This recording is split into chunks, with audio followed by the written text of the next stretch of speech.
So this week, Ford sent me the all-new 2024 Ford Ranger Lariat to test and review for you guys. And I have to say, over my last week or so with this truck, I have been extremely impressed. And I have to say, it's exceeded almost every expectation I had about this vehicle, especially in comparison to the last generation Ford Ranger, and even that of some of the current other mid-size trucks currently offered on the market. Now, if you guys have followed along here on the channel, then you'll know this is actually not my first hands-on look at this new Ranger. I saw the Lariat along with the Raptor at the 2024 Chicago Auto Show, and believe it or not, I actually had an opportunity to drive the Ranger Raptor at the Mama Spring Rally, but unfortunately that was a very popular vehicle. Didn't have a lot of time to drive everything at that event, so I did go ahead and pass on that. And looking back at it, I probably should have took the opportunity to drive it because I've enjoyed this truck quite a bit, so I can't imagine how much I actually would have enjoyed driving the Raptor version with just the performance that it has to offer.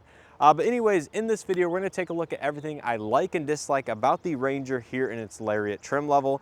Despite them sending me one that's a little bit on the, kind of older side of things with the chrome appearance package and everything like that, definitely comes down to personal preference as to whether or not you like the chrome appearance, which also adds some of the body color accents around the exterior of the truck. But regardless, I just want to kind of give you my overall likes and dislikes with the features, options, packaging, how this vehicle drives, etc. here in this video. Compare it a little bit to some of the other mid-sized trucks currently offered on the market, because as we know, the Chevy Colorado, GMC Canyon, and of course the new Toyota Tacoma are all pretty much, brand new to the market, with the GM ones being the oldest, having gone into their second model year already. Just, overall tell you a little bit more about the Ranger Lariat in detail. So make sure you guys buckle up, stay tuned here in this video, and without further ado, let's not waste time and get right into it. Now, the first thing I ended up really enjoying about this particular truck was the powertrain setup, both the engine and the transmission. Now, this truck has the entry level or the standard powertrain setup, which is a 2.3 liter EcoBoost turbocharged 4-cylinder paired to the 10-speed automatic transmission. Now, even though this engine on paper doesn't have anywhere near the most power in this segment, it's rated at 270 horsepower, 310 pound-feet of torque. It feels way more peppy and powerful in person, just driving the truck on a daily basis. So I had no need for additional output, never felt like the truck was underpowered, never felt like it was slow in any metric. It actually felt quite strong in its acceleration. And I think that is somewhat due to the engine tuning as well as the 10-speed automatic, which worked absolutely flawlessly. It was actually extremely smooth and much better than that of the 8-speed found in the GM midsize trucks, which I do have a comparison video here on the channel, either already posted or coming very shortly, so stay tuned for that. If you're looking at the Ranger and a little bit hesitant about the 2.3, I would recommend taking one for a test drive, feeling it out in person. But personally, I think this engine is absolutely adequate. But as we know, a 2.7 liter turbocharged V6 is coming if you do want a little bit of additional output, in most of the trim levels of the Ranger lineup.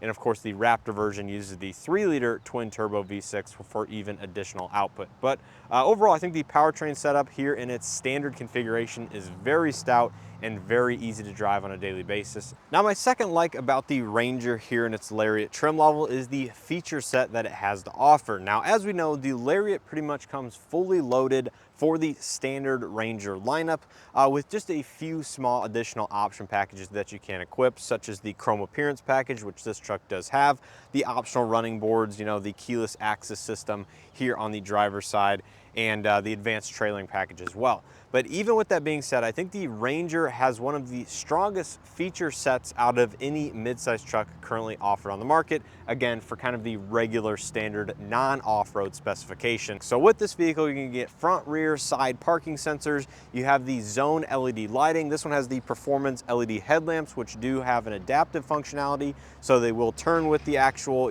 steering wheel. And there are going to be cornering lights, so when you're turning around a slow corner, it will illuminate the side of the vehicle.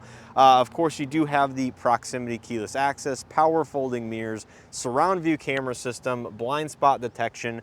The advanced trailering package adds, the reverse steering assist functionality, and the list really goes on. It has a lot of features for the dollar, and I think, in the midsize space, it's probably one of the better values if you're already looking for, a near $50,000 4x4 mid-size pickup truck such as this one. So I think this one is certainly a strong suit, and after living with it for a daily basis, I think that is certainly one of the standout aspects of the Ranger over that of some of the competition.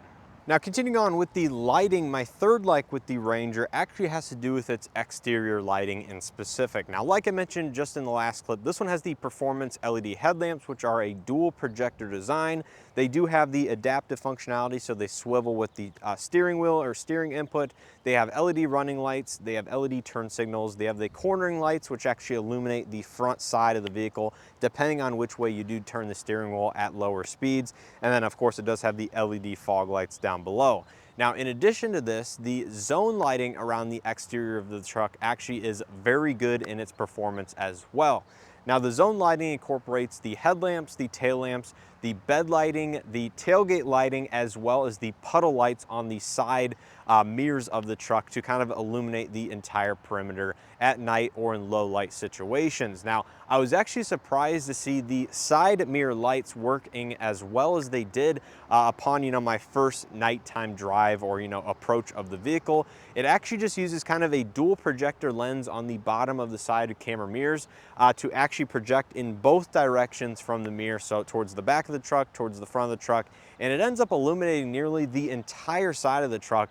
And then, of course, the front and rear lighting kind of fill up the rest. But I think zone lighting in general is just kind of a standout feature on Ford's pickup trucks. It has been for several years now. I'm not exactly sure why some other manufacturers out there haven't started doing a similar thing where they do a little bit better job of offering some perimeter lighting, because I think at night that is a very useful, handy feature. Just for convenience, say if you have a big puddle on the side of the truck and you walk up to it and want it illuminated, or just, things like that. I think it just is a standout feature once again. I mentioned this in some of my other Ford pickup truck videos, and I think the Ranger, again, has a very strong lighting setup. Now, my next like with the Ranger actually has to do with these proximity touch buttons on the door handles. Now, if you've seen some of my other Ford likes and dislikes video, from the F-150 Tremor, the Raptor R, to that of the Bronco Raptor, then you'll know I've pretty much always hated or disliked using Ford's proximity lock sensors on the door handle. Well, I'm happy to say in this video that the Ranger seems to be a standout vehicle, and that they've kind of changed or tweaked the design and or performance of these sensors, specifically the lock button on the outside of the handle, to actually work how I would expect it again on a daily basis. So my former complaint with these handles on other Ford models was the fact that it was not responsive. It did not respond well to touch inputs. Say if you quickly tap the actual sensor, it just would not lock. Here with this truck, it is a little bit laggy or a little bit slow to respond sometimes, but I think it's much more responsive than that of those other trucks and vehicles from Ford that I've reviewed in the past. So as a whole, I think the touch door handles and the proximity lock and unlock functionality works pretty good overall, and I'm glad that Ford has improved this, or seemingly improved it, over those prior vehicles that I've tested and not had such luck with. Now, my next like with the Ranger has to do with Pro Power on board. Now, you might be wondering why I'm saying this. Well, I'm saying this because it adds the 12-volt outlet in addition to the standard 120-volt outlet. So most trucks in the mid-size space, or even that of the full-size space, offer at least a 120-volt, say 400-watt outlet, which is the case here in the Ranger. But Pro Power on board in this particular truck actually adds the 180-watt 12-volt outlet to the bed as well, which is something you don't really see in any other truck, to my knowledge, currently available on the market. So if you're using some sort of tool or accessory, such as a powered cooler in the bed, something like that for tailgating, you can use the 12-volt outlet instead of the regular household outlet, in, say, those instances where you need more than one power source, or you're going to exceed the normal 400-watt capacity of the household outlet. You can kind of move that cooler, as long as it's under the 180 watts, to the 12-volt outlet, and use the 120-volt outlet for a different, item, such as, battery chargers or fans or anything else that you normally would use in either a, job site or, a tailgating event, anything like that. So I think Pro Power on board is just a little bit more versatile here in the Ranger over that of, say, the Chevy Colorado, which only offers the 120-volt 400-watt outlet instead of not having the 12-volt available as well. But outside of that, most midsize trucks in general do offer some sort of power in the bed. I just think that additional, 12-volt outlet adds a little bit of additional versatility. Now, my next like with the Ranger has to do with its premium sound system. Now, this one is a Bang & Olufsen sound system with a dedicated subwoofer mounted behind the second row seats. Now, as you know, in my videos and my likes and dislikes in general, typically sound systems are things that I pretty much always mention. It's either a positive or a negative. Rarely is it a neutral aspect in my regard. And again, this has to depend on, how much you value listening to music, especially at louder volumes or with just a little bit of additional power behind the system. So I think the Bang & Olufsen premium offering in this particular truck is above average. It's something I really enjoyed listening to. I actually tweaked the EQ settings a little bit in the infotainment system, left a lot of the standard treble bass mids near the center of the actual EQ dials, but changed the stereo surround to the available surround sound, which actually implementates the center channel speaker in the dashboard a little bit more than it normally would in the standard stereo setup. And also I think just changed the positioning, of where the vocals and stuff are coming from inside the cabin. And I actually found it to be very, nice and, pleasurable to listen to on a daily basis. And I also really like the dedicated subwoofer in the second row seats. I think it's, decently powerful for the actual cabin space that this truck has. And I think it's always nice to have a separate dedicated subwoofer on premium systems when possible. So if you're looking at a Ranger, really like to listen to music, I would highly recommend getting the premium audio system on whichever trim level it is actually available on. I'm not exactly sure if you can actually equip it on the XLT trucks, for example, but I know it comes standard on the Lariat, and I know it's found on the Ranger Raptor as well. So Bang & Olufsen stereo system, very good inside this truck, and really enjoyed using it on a daily basis. Now, my final like with the Ranger has to do with its available customization here in the actual vehicle in, driver assistance settings and everything like that. So as you can see, opening the setting page on the infotainment system allows you access to a ton of different settings. Now, most vehicles these days have settings you can tweak for all the driver assistance, vehicle settings, comfort and convenience features, stuff like that. But I think Ford allows you to go just a little bit further in tweaking these to your overall preference versus some of the other, specifically competition in the midsize truck space, but also just certain manufacturers in general. So, for example, you have, all of your sound settings, which I just mentioned in the last clip. You have your tone, balance, and fade, and then you also have the sound mode at the bottom, which I mentioned changed in the surround sound. I actually prefer listening to that a little bit more than the stereo sound setup. But just going down the list, you have your driver assistance settings, which allows you to tweak all of the adaptive cruise control, speed limit assist, lane keeping, blind spot information, trailer side view, etc. There's just a lot you can actually change within the vehicle itself. And then continue on even further, you have all the vehicle settings with the power folding mirrors, remote start, windows, wipers, lighting, locks, mirrors. There is just a plethora of different items that you can tweak inside of this vehicle. So I think that's actually a positive versus a negative to most people, because you can configure the vehicle a little bit more in depth than that of, like I said, certain other mid-size trucks currently offered on the market. So if you like a lot of these settings to be able to be tweaked, well, I think the Ranger allows you to do it in a little bit more depth. So that's going to do it here for all my likes about the Ranger. Now let's get into my list of dislikes about this vehicle, or things that hopefully Ford can tweak or improve over time with this platform. Now, my first dislike, I will admit, is somewhat of a little nitpick item, but I think it is worth mentioning because I mentioned it in some of my other Ford videos of the past, and that is the door chime of this vehicle. Now, Ford has used this chime for quite some time inside their vehicles. I think they've played around with offering a different style of chime inside of their newer offerings. I'm not exactly sure. Maybe it's the Lincoln products, which use a slightly different chime. But overall, that's not my favorite chime. Other people out there that have asked totally agree with what I'm saying, in that it's just not the most, ear-pleasing sound offered, but it is certainly one that is easily recognizable as being a Ford chime, even if you really aren't familiar with the brand. But that's just a small item. Don't really love the chime. Hopefully, again, they can revise it and tweak it over time like some other manufacturers have, and just make it a little less, or a little more, I guess, pleasing to the ear. Now, my second dislike about the Ranger is actually a pretty big deal to me, and one that was kind of frustrating on a daily basis, and that is the actual shift knob here in the center console. Now this design I think is a newer one either to the Ranger or, just Ford in general, but it is something that you really haven't seen in, some other manufacturers, and it's a mix of newer design as well as a little bit old as well. So basically with your foot on the brake, say you start up the vehicle and want to shift it into drive, there's a little lever on the very front edge of the shift knob that you have to push in and then simultaneously pull back into the actual gear that you're looking to select into. So currently we're in drive, that's neutral, reverse, and then park is all the way at the front, like traditional, straight normal shift knobs. Now the issue I have with this overall design is that it's not very ergonomic in my opinion. So say you get in, you just want to, quickly shift the truck. Well, straight back is not too bad, but I've had instances where I actually want to go into reverse from drive, and just like that, it is way too easy to actually push it all the way into park, or then you're fumbling around trying to get it into reverse.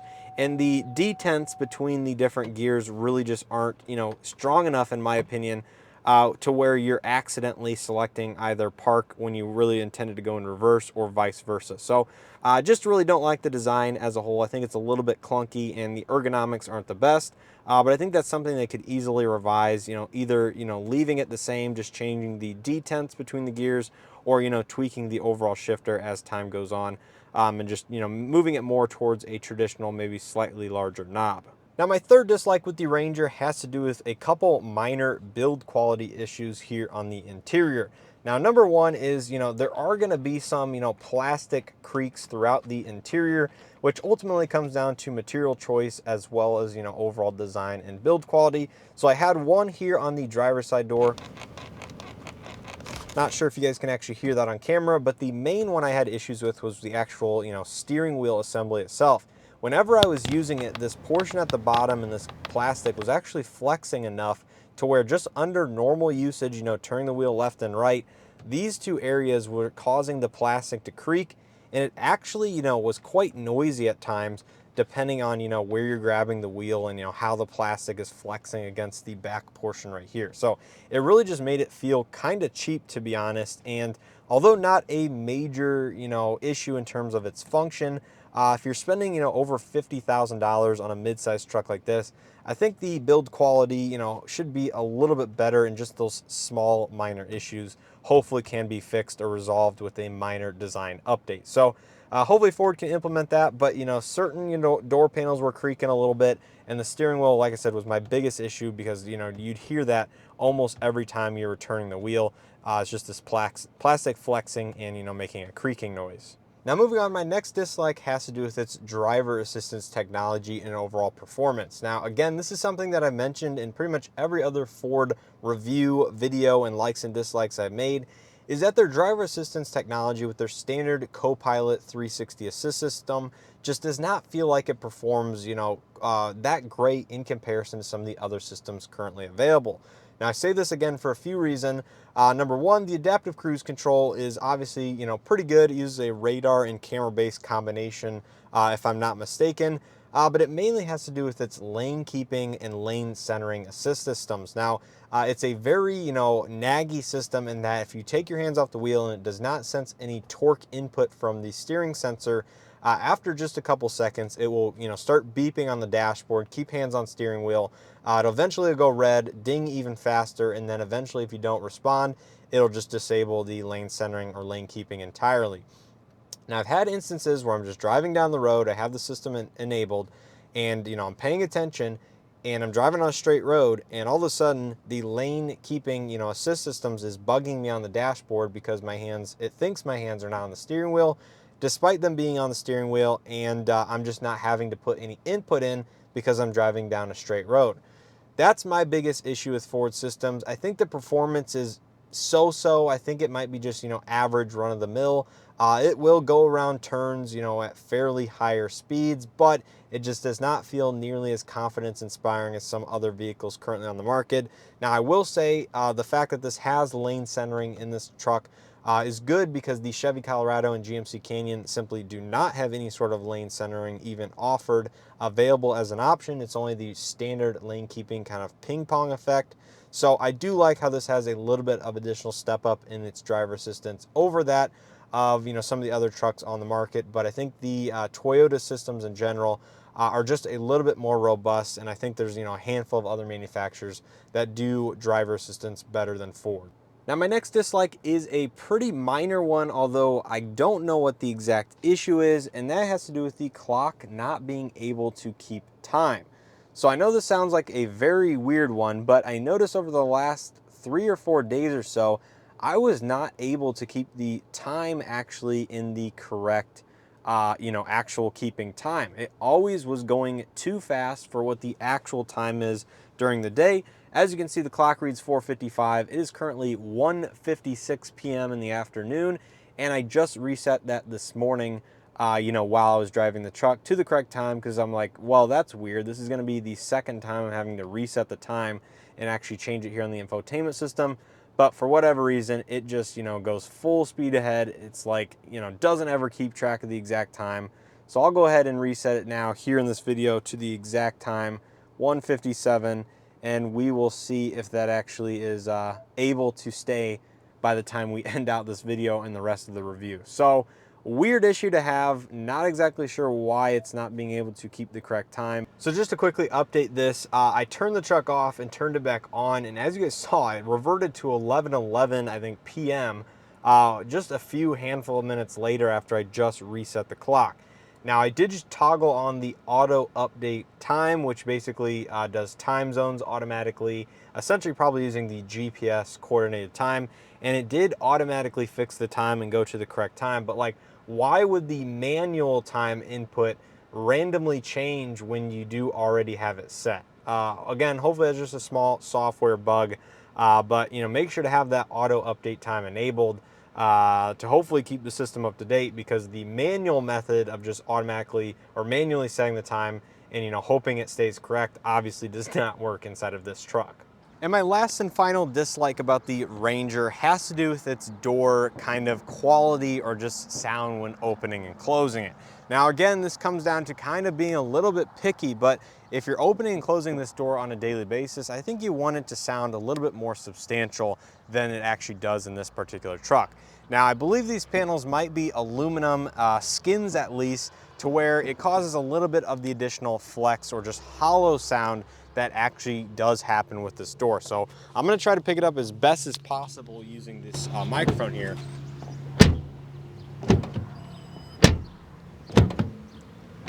But I don't know if you guys can actually see, but it actually kind of vibrates or flexes in the middle of the door. And I think the rear doors are gonna be the exact same way, but they just sound a little bit on the hollow side, unfortunately. So I think this would be an easy thing to actually fix by adding some, sound deadening material, just to kind of stiffen up the overall sound of the door, opening and closing.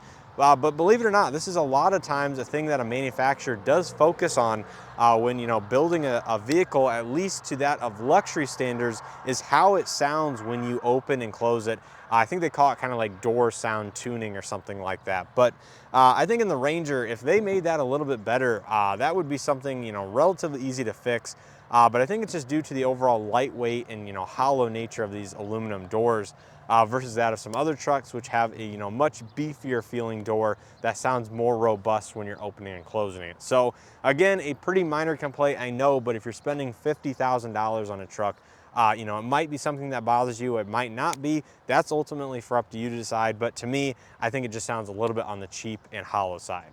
So I think that's pretty much gonna do it for all of my likes and dislikes here with the all-new 2024 Ford Ranger Lariat. Now, as you can probably tell by my list, I really didn't have that much to complain about, and the things that I did have to complain about, only 1 or 2 of those were, to me, relatively big deals. The rest of them were fairly small, and ultimately are up to you guys to decide whether or not that'll bother you enough to actually impact your decision to purchase this truck or not. Now, a couple of the other small things that I dislike just in the configuration that Ford actually spec'd out for the press fleet. I don't like the chrome appearance package whatsoever. I like the standard Lariat dark gray trim with the different grille, and lack of paint match sides. I just think it makes it look a little bit outdated, a little bit old school, but hey, some of you guys out there might really like all of the chrome that it has to offer. And good news is you can spec the chrome package if you'd wish. And the other thing that I don't necessarily love about the Ranger is its overall design and aesthetic. Now, again, this is a highly subjective thing as to why I'm not, including it in my dedicated list of dislikes, but I think out of all the three big mid-sized trucks currently offered on the market, the Chevy Colorado, GMC Canyon, kind of twins, the Toyota Tacoma, and this Ranger, I believe the Ranger is the least appealing in terms of its, overall exterior appearance out of those three. Now, again, you guys have to let me know that down in the comment section below. Do you think the Ranger in its standard version, kind of narrow body, is the best, middle, or least looking out of all three vehicles? But personally, upon my design taste, I think this is kind of the least appealing just in its overall aesthetics. But again, that is highly subjective, personal preference. You guys have to let me know your thoughts on that, ranking them down in the comment section below. But outside of that, I absolutely love this truck. It was, very nice to drive on a daily basis. The ride quality, the handling, the power from the 2.3 liter turbo and the 10-speed automatic, and the overall feature set that this vehicle has to offer in its fully loaded form factor is just phenomenal. I think it's a, easy recommendation to me. If you're at all interested in the Ranger, go check one out. Compare it to that of the other mid-sized trucks currently offered on the market. And, ultimately, if this is the one that you really like, spec it how you like and buy it, because I think overall, I liked it way more than my expectations were going into this week. And I'm honestly shocked as to how much I really did enjoy driving it. But nonetheless, I want to give a huge thanks to Ford for sending out the Ranger Lariat for me to test and review. Hopefully we can get a hold of the Ranger Raptor here in the near future. Ford, if you're watching, please make that or put that on the list for me. I would absolutely love to drive that one and see how it compares to some of those other off-road mid-sized trucks currently available on the market. Anyways, you guys have to let me know your thoughts on the new Ranger down in the comment section below. Positive, negative, neutral comments or opinions of this truck. Let me know if you agree or disagree with anything on my likes and dislikes list, as always. And once again, I appreciate the continued support here on the channel.